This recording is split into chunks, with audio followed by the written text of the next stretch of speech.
directeur des études politiques et opinion chez Via Voice. L'un des grands enseignements, selon vous, c'est un pays plus polarisé que jamais?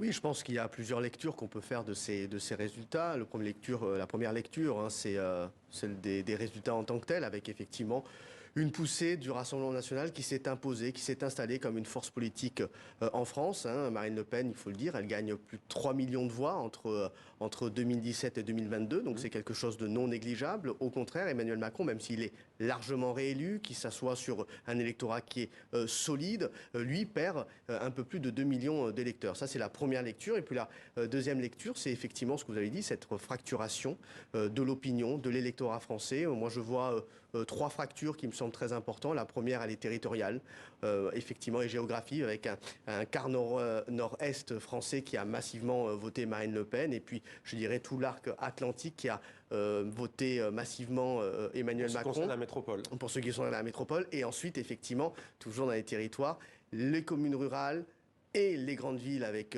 des centres urbains, beaucoup plus Macron que Marine Le Pen.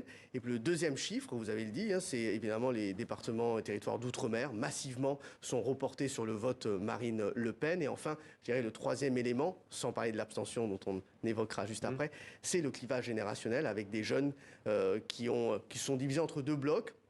18-24 plutôt Emmanuel Macron, 25-34 plutôt Marine Le Pen, et surtout un bloc abstentionniste très très fort, et des seniors et des aînés qui ont massivement voté Emmanuel Macron. Donc vous voyez, il y a des polarités et des polarisations aujourd'hui dans l'opinion. Mais on a le sentiment que ce second tour s'est joué sur l'affrontement de deux rejets. Ça veut dire quoi? Ça veut dire que le vote de rejet a pesé au moins autant que le vote de conviction.